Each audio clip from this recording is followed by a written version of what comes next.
Welcome to A Slice with Dice, where education meets inspiration and leadership meets real life. I'm Corey Alderdice, Executive Director of the Arkansas School for Mathematics, Sciences, and the Arts. With 2 decades in school leadership, I'll share what I've learned from walking the tightrope between policy and practice, especially when it comes to doing right by gifted students and their futures. Ready to dive in? Here's this week's Slice. As a high school senior, the college application season, which, if you didn't already realize is in full swing, can feel like you've suddenly found yourself speaking a brand new language. Phrases like early decision, rolling admission, and restricted early action get tossed around in conversations on college websites and by counselors, but each one carries real consequences for your future. What it means for your chances of admission, your financial aid, and the freedom you have to make choices later on. In today's episode, we're going to slow down and unpack these different admissions pathways. And by the end, I hope you'll have a clearer sense of what each one means, and more importantly, how to decide which path is right for you. Let's start with the option that tends to loom the largest: early decision. And this is the most binding of them all. When you apply early decision, you're making a commitment. If you're accepted, you have to attend.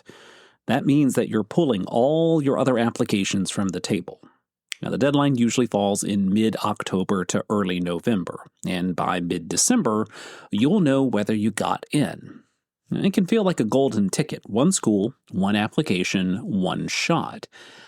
But it's not for the faint of heart.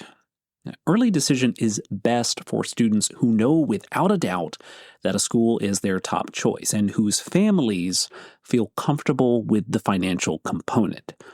Because here's the catch: you're agreeing to attend before you've seen what scholarships or aid you might get from other schools. And that's why it's wise to use the net price calculator on the college's website ahead of time. And there's also a cousin to early decision called Early Decision 2. It operates the same way, binding, and if you're accepted, you're in, but with a later timeline.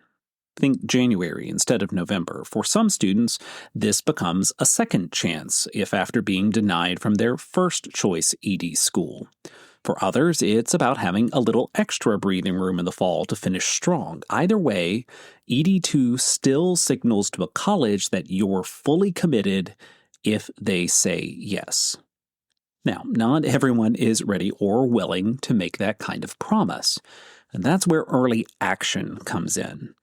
Now, early action is one of the most student-friendly pathways. You apply in November, you hear back in December or January, but you're not locked in. You still get to compare schools, offers, and financial aid before making your final decision. And for many students, early action is a great way to get some early feedback. There's nothing quite like the relief of having an acceptance letter in hand before winter break. Some schools can even tie merit scholarships or honors program consideration to early action deadlines. So applying early can mean more than just peace of mind. Now, there is a twist on early action that comes with more restrictions. You might hear it called restricted early action or single choice early action. The name alone sounds like it comes with fine print, and you know what? That's exactly right. These plans are still non-binding. You don't have to attend if you're admitted, but you can only apply early to one private or independent school. Public universities with early action usually don't count toward the restriction, but each college defines the rules a little differently. Schools like Yale, Harvard, and Stanford use this model. It's designed for students who have a clear top choice among selective schools, but want to keep the option to compare later in the spring. The trade-off is that your early application pool is limited, so you have to be strategic. For most students, though, the bulk of applications end up in the regular decision pool. This is the traditional route: deadlines in December or early January, decisions released in March or April, and no obligation to commit until May 1st, which is National College Decision Day. Regular decision gives you the most time to polish your essays, pull together strong fall grades, and apply widely. It also gives you maximum flexibility to weigh multiple offers side by side. Now, the downside, of course, is that you're waiting the longest for answers, and competition is often at its highest in the regular decision round because the applicant pool is the largest. And rolling admission is a different model altogether. Think of it like an open door that stays ajar until all the seats are filled. Colleges with rolling admissions review applications as they arrive and send out decisions, often within just a few weeks. For students who apply early in the fall, that can mean an incredibly quick turnaround and the comfort of having options on the table well before the new year. But there's an important catch. The later you apply, the fewer spots and scholarships remain. A program that looks wide open in October may be nearly full by February. So rolling schools like Penn State or Michigan State make it clear that applying early is the smart move. And then there's open admission, which is the most flexible and inclusive pathway. You'll find it's primarily at community colleges as well as many public institutions. And here the idea is straightforward. If you meet the basic requirements, such as holding a high school diploma or equivalent, you're admitted. For students looking for an affordable entry point, a chance to build academic skills, or a stepping stone into a four-year university, open admission schools provide accessible opportunities. And many of them have robust honors programs or transfer pathways that can set students up for long-term success. So where does this all leave you?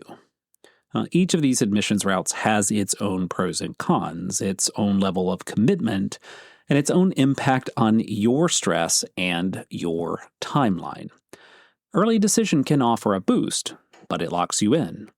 Early action can give you peace of mind without the commitment.